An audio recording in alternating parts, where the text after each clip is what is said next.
मेरा नाम मनप्रीत है।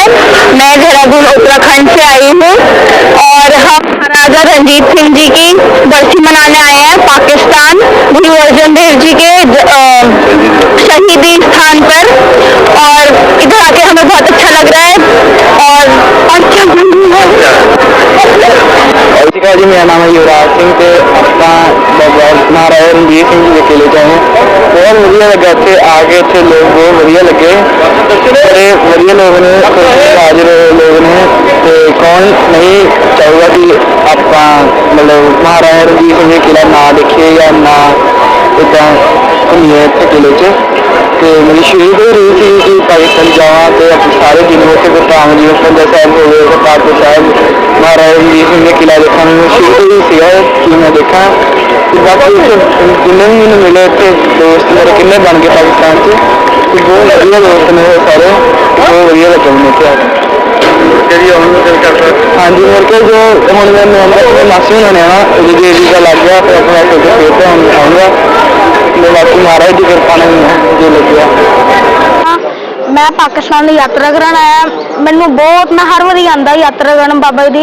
सारे गुरुद्वारे च बहुत इज्जत मिलती वा, सारे इत्थे लोकी सानू बहुत इज्जत लांदे वा। आना चाहिए एक बार, मौका सारे देना पैना एक बार। पाकिस्तान बहुत मजा आंदा, पाकिस्तान सारे आना चाहिए। ये सानू रब ने बुलाया वा पाकिस्तान। रब जो कर सकता वो कोई नहीं कर सकता, तो सानू रब ने बाबा जी ने सानू बुलाया वा, सानू एक बार मौका दिता वा। आप पाकिस्तान हर बारी आऊँगे। थैंक यू जी। मौका हर किसी को नहीं मिलता, ये मौका हर किसी को नहीं, एक किस्मत वाले होंगे जिन्होंने ये मौका मिलता वा। मेरा नाम प्रदीप सिंह है, मैं लाहौर का रहने वाला। अज आया हाँ मैं गुरुद्वारा डेरा साहिब महाराजा रणजीत सिंह की बरसी में जिन्होंने भी संगत देश विदेशों से आई हाँ, मैं सब जी आखदा हाँ। और अज संगत आई है इंडिया तो सारे धन्यवाद। संगत ਨੂੰ ਵਾਹਿਗੁਰੂ ਜੀ ਕਾ ਖਾਲਸਾ ਵਾਹਿਗੁਰੂ ਜੀ ਕੀ ਫਤਿਹ ਜੀ। ਅਸੀਂ ਪੰਜਾਬ ਚੰਡੀਗੜ੍ਹ ਮੋਹਾਲੀ ਇਲਾਕੇ ਤੋਂ ਆਏ ਆ, ਜੋ ਕਿ ਰਾਜਪੁਰ ਪਟਿਆਲੇ ਦੇ ਕੋਲ ਵੀ ਪੈਂਦਾ ਹੈਗਾ।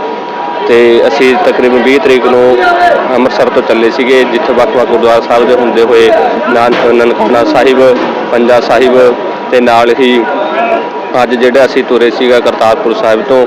ਤੇ ਅੱਜ ਅਸੀਂ ਪਹੁੰਚੇ ਹਾਂ ਲਾਹੌਰ ਦੇ ਵਿੱਚ। ਬਹੁਤ ਵਧੀਆ ਸਫ਼ਰ ਰਿਹਾ ਸਾਡਾ, ਬਹੁਤ ਹੀ ਸਤਿਕਾਰਯੋਗ ਸਾਡੇ ਕਮਾਂਡੋ ਵਾਲੇ ਵੀਰ, ਪੁਲਿਸ ਵਾਲੇ ਵੀਰਾਂ ਨੇ ਤੇ ਪੱਤਰਕਾਰ ਵੀਰਾਂ ਨੇ ਸਾਡਾ ਬਹੁਤ ਹੀ ਖਿਆਲ ਰੱਖਿਆ ਹੈ ਤੇ ਬਹੁਤ ਸੰਗਤ ਨੇ ਸਾਨੂੰ ਪਿਆਰ ਕੀਤਾ ਹੈ। ਹਰ ਕੋਈ ਹੱਸ ਕੇ ਬੋਲਦਾ ਹੈ। ਮੁੜ ਕੇ ਵੀ ਆਓਗੇ? ਹਾਂਜੀ ਹਾਂਜੀ, ਜ਼ਰੂਰ ਜ਼ਰੂਰ। ਜਦੋਂ ਵੀ ਜ਼ਿੰਦਗੀ ਦੇ ਵਿੱਚ ਮੌਕਾ ਮਿਲਿਆ, ਚਾਹੇ ਸਾਲ ਬਾਅਦ ਮਿਲੇ, 2 ਸਾਲ ਬਾਅਦ ਮਿਲੇ, ਜ਼ਰੂਰ ਸਾਰੀ ਸੰਗਤ ਦੇ ਨਾਲ ਮੁੜ ਕੇ ਜ਼ਰੂਰ ਆਵਾਂਗੇ। ਪਹਿਲੇ ਜਦੋਂ ਤੁਸੀਂ ਕੁਝ ਸੁਣਦੇ ਹੋਵੋਗੇ ਪਾਕਿਸਤਾਨ ਕੈਸਾ ਸੀ? ਹਾਂਜੀ, ਪਹਿਲਾਂ ਬਚਪਨ ਤੋਂ ਹੀ ਸੁਣਦੇ ਆਏ ਆ ਵੀ ਪਾਕਿਸਤਾਨ ਦੇ ਵਿੱਚ ਬਹੁਤ ਖਤਰਾ ਹੈਗਾ, ਵੀ ਬੰਦੂਕਾਂ ਹੀ ਲੈ ਕੇ ਘੁੰਮਦੇ ਆ ਲੋਕ ਜਿਹੜੇ ਹੈਗੇ ਇੱਥੇ। ਸੁਣਦੇ ਸੀਗੇ ਖਬਰਾਂ ਦੇ ਵਿੱਚ, ਪੱਤਰਕਾਰ ਅੱਜ ਵੀ ਇਹੀ ਗੱਲ ਅਫਵਾਹਾਂ ਫੈਲਾ ਰਹੇ ਨੇ, ਪਰ ਅੱਜ ਆਪਾਂ ਆਪਣੀ ਅੱਖੀ ਆ ਕੇ ਦੇਖ ਲਿਆ ਕਿ ਇਹੋ ਜਿਹੀ ਕੋਈ ਗੱਲ ਨਹੀਂ ਹੈਗੀ। ਮੈਂ ਜਿਹੜੇ ਨੌਜਵਾਨ ਵੀਰ ਨੇ ਉਹਨਾਂ ਨੂੰ ਮੈਸੇਜ ਦੇਣਾ ਚਾਹਾਂਗਾ ਕਿ ਜਦੋਂ ਤੁਹਾਡਾ ਪਾਸਪੋਰਟ ਬਣਦਾ ਹੈ, ਤੁਸੀਂ ਜ਼ਰੂਰ ਦਰਸ਼ਨ ਦਿਦਾਰੇ ਵਾਸਤੇ ਇਸ ਪਾਕ ਧਰਤੀ ਦੇ ਵਿੱਚ ਦਰਸ਼ਨ ਦਿਦਾਰੇ ਕਰਨ ਵਾਸਤੇ ਜ਼ਰੂਰ ਆਓ ਜੀ।